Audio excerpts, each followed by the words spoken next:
Olá, seja bem-vinda, seja bem-vindo. Você está no nosso canal do YouTube, o Filho de Deus. Eu sou Márcio Cândido, escritor, autor do livro Filho de Deus, Fazei tudo o que ele vos disser, publicado pela Viseu Editora. E nesse canal nós estamos fazendo um estudo sobre os quatro evangelhos de Cristo. E hoje com a passagem Pedro proclama sua fé em Jesus e primeiro anúncio da paixão. Essa passagem segue narrada nos evangelhos de Marcos, Mateus e Lucas. E nós faremos uma leitura e um aprofundamento. Faremos em nome do Pai, do Filho e do Espírito Santo. Amém. Deus seja conosco.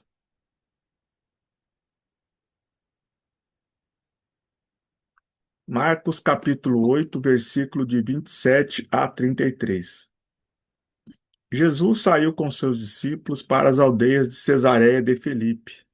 E pelo caminho perguntou-lhes: Quem dizem os homens que eu sou?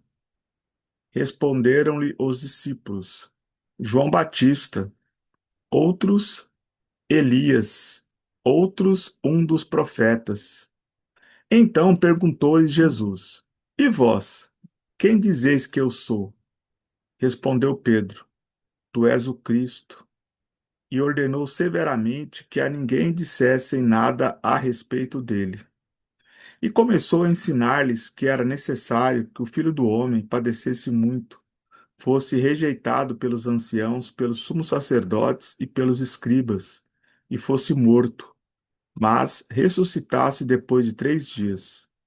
E falava-lhes abertamente estas coisas. Pedro, tomando-o à parte, começou a repreendê-lo, mas, voltando-se, ele olhou para os seus discípulos e repreendeu a Pedro. Afasta-te de mim, Satanás, porque seus sentimentos não são os de Deus, mas o dos homens. Então, essa é a narrativa de Marcos sobre Pedro proclama sua fé em Jesus e primeiro anúncio da paixão. Agora vamos à narrativa de Mateus sobre a mesma passagem. Temos aqui uma outra imagem. Mateus capítulo 16, versículo de 13 a 23. Chegando ao território de Cesareia de Filipe, Jesus perguntou a seus discípulos: No dizer do povo, quem é o filho do homem? Responderam: Uns dizem que é João Batista, outros Elias, outros Jeremias ou um dos profetas. Disse-lhes Jesus: E vós, quem dizeis que eu sou? Simão Pedro respondeu: Tu és o Cristo, o Filho de Deus vivo. Jesus então lhe disse: Feliz és, Simão, filho de Jonas, porque não foi a carne nem o sangue que te revelou isso, mas meu Pai que está nos céus. E eu te declaro: tu és Pedro, e sobre esta pedra edificarei a minha igreja. As portas do inferno não prevalecerão contra ela. Eu te darei as chaves do reino dos céus. Tudo o que ligares na terra será ligado nos céus, e tudo o que desligares na terra será desligado nos céus. Depois ordenou aos seus discípulos que não dissessem a ninguém que ele era o Cristo.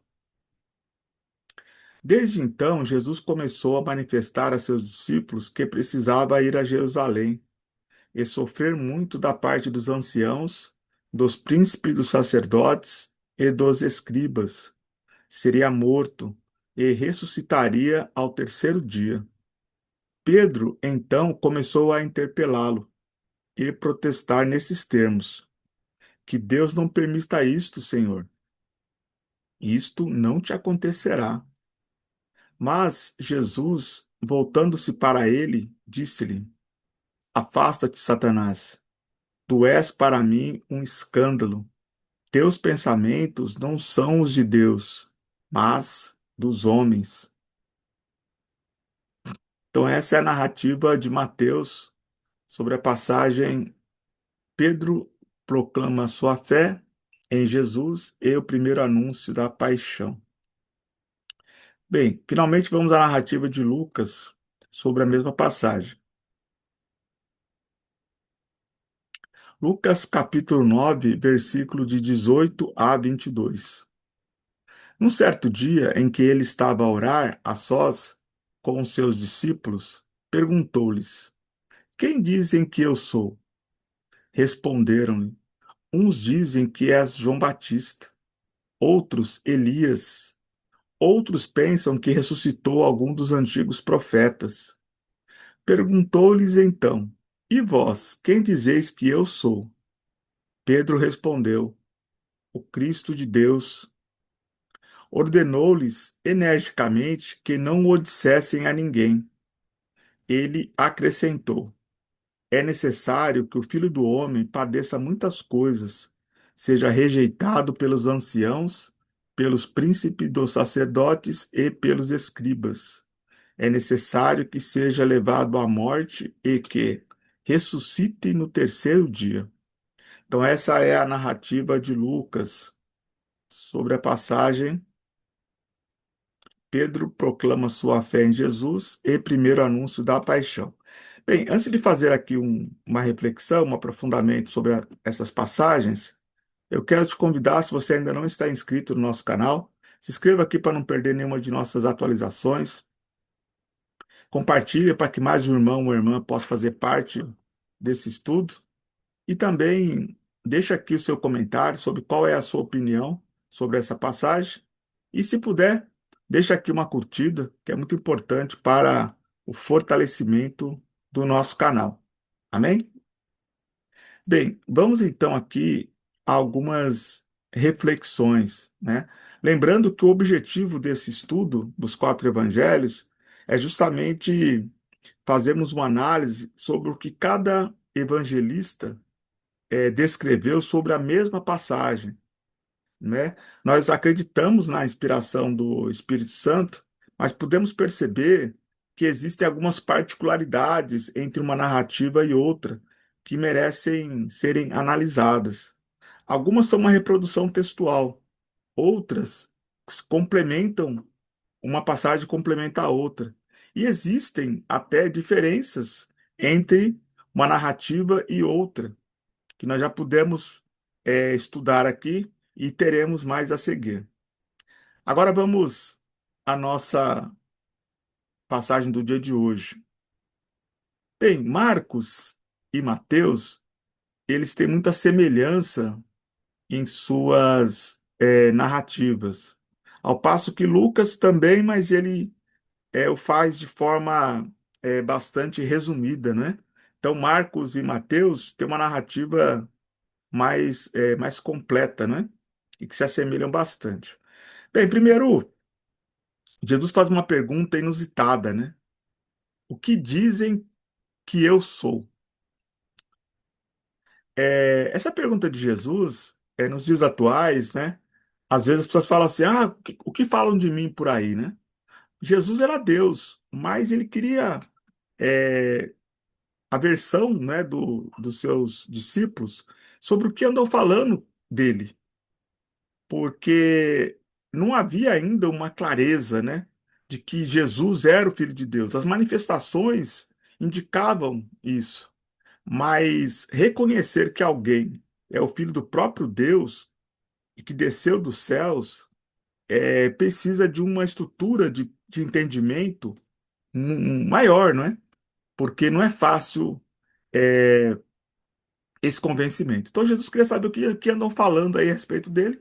E aí os Marcos e Mateus trazem aí uma explicação, né, relacionando ele aos profetas, né? E Lucas, né, também, de forma mais resumida, ele vai fazer isso. Bem, o que nós podemos perceber aqui também na resposta de Jesus, e nós vamos encontrar em outras passagens dos evangelhos também. Jesus, ele ordena que não divulguem, né? Nesse primeiro momento, e nós estamos no ministério de Jesus na Galiléia, ele pede descrição a respeito de que ele é o Filho de Deus, né? Ele quer fazer um percurso maior ainda para que se propague melhor e que as pessoas possam assimilar. Então ele não queria ser manifesto nesse primeiro momento. E essa passagem aqui dos evangelhos, essas passagens, nós podemos perceber que elas são divididas em duas partes, né?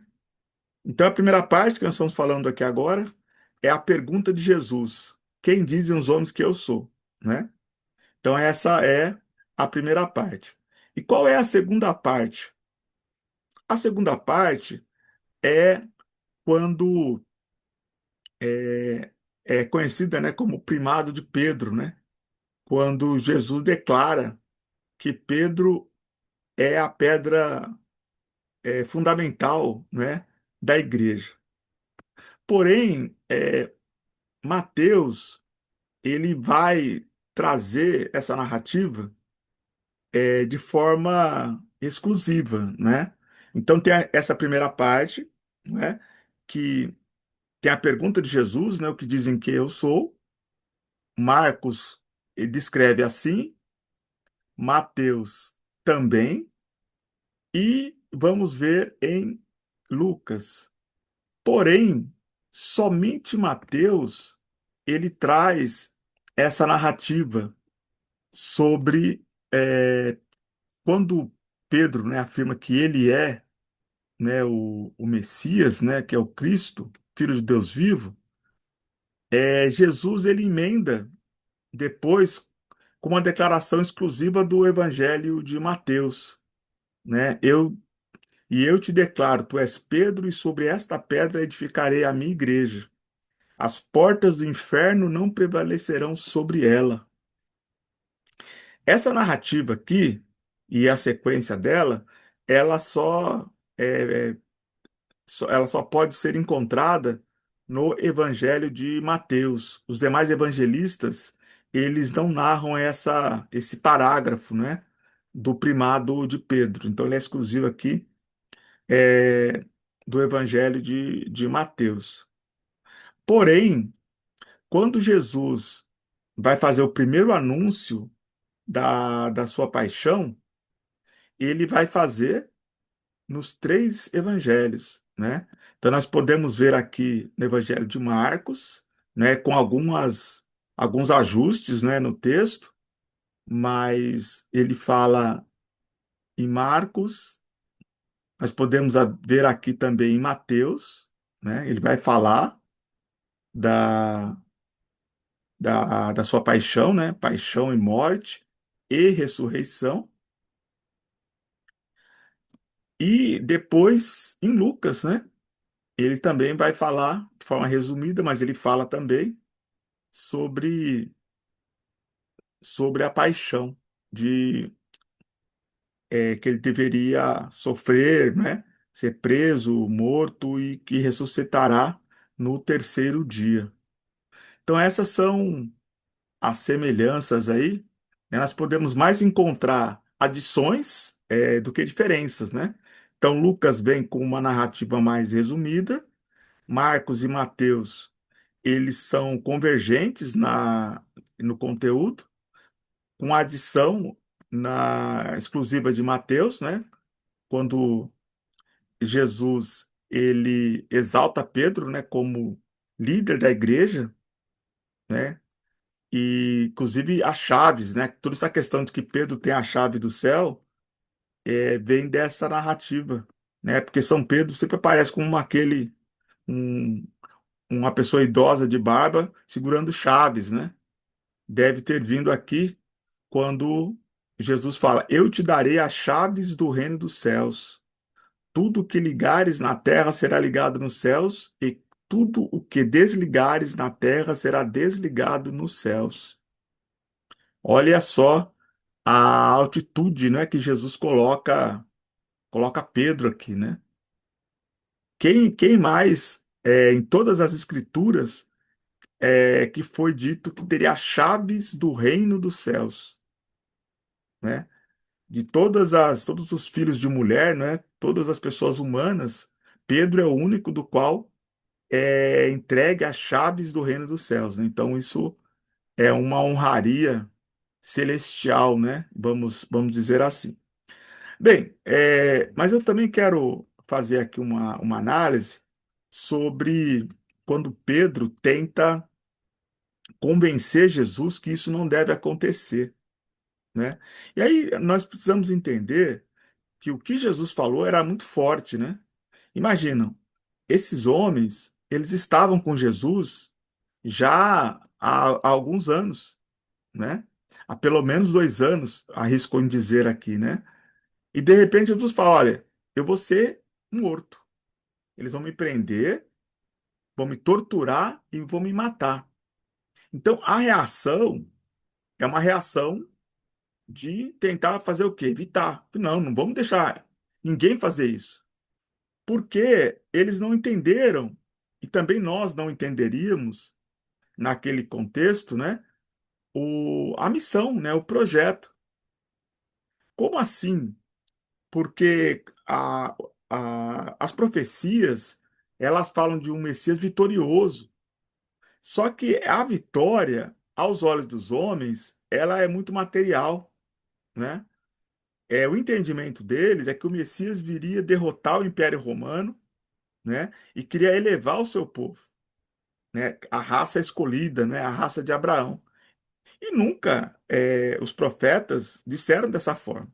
Disseram que o Messias viria como um rei vitorioso, né? Mas a vitória de Jesus não era uma vitória terrena, né?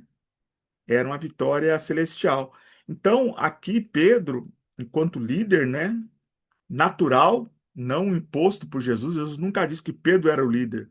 Aqui sim, aqui em Mateus, Jesus está ratificando que Pedro é o líder. Mas até então, ele exercia uma liderança natural, né? Ele não foi nomeado como líder, né? Então, em outras passagens nós vamos ver essa disputa deles, né? Quem de nós é o maior? Jesus ele não dá prioridade para esse assunto, mas aqui ele reforça colocando a Pedro as chaves, né? Essa grande responsabilidade aí como líder, não somente daquele grupo, né? Mas o líder da igreja no universo, né? E aí Jesus chama Pedro de Satanás.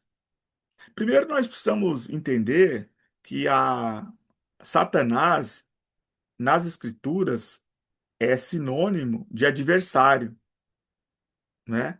Na tradução mais apurada, Satanás ele vem de uma interpretação de luz, né? De iluminado, né? Então, Satanás ele fora um anjo na concepção do mundo, né? E que se corrompeu e se foi expulso, né? Mas não é objeto aqui dessa passagem. Em alguns momentos nós vamos falar melhor a respeito. Mas também nós temos que ter uma interpretação como de adversário. É como se Jesus falasse para Pedro: você está sendo o meu adversário. Quando ele coloca aqui no final, aqui de Mateus, teus pensamentos não são de Deus, mas dos homens. Porque nós, enquanto homens, quando fala em morte, o que chega para nós? Chega em dor, sofrimento, né? Então, a narrativa de Jesus era uma narrativa de sofrimento. Não, nós não podemos deixar o nosso mestre sofrer, ele ser atacado, ser preso, nós temos que defendê-lo. Na concepção nossa, essa é a iniciativa. Talvez nós também, na presença de Jesus, poderíamos ter essa reação, né?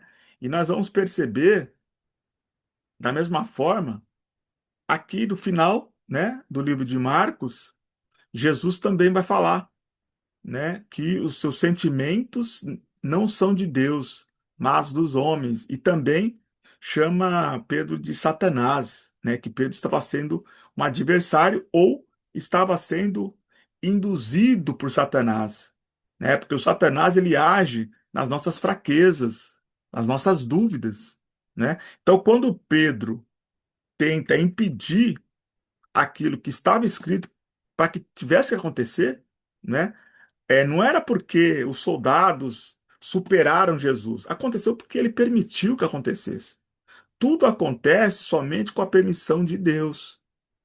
Então Jesus poderia a qualquer momento mudar o curso, né? Deus mudar o curso daquela missão.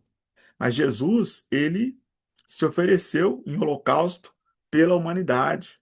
Então era necessário que acontecesse para que a derrota do projeto de Satanás acontecesse e que a humanidade fosse resgatada por Jesus. Então esse sofrimento era parte do projeto e deveria acontecer. E que devemos olhar não na dimensão humana, mas na dimensão celestial, né, do projeto de salvação da humanidade. Amém? Então essas são as passagens que nós trouxemos aqui, que elas edifiquem a sua vida. E para os dias atuais, quero dizer que nós precisamos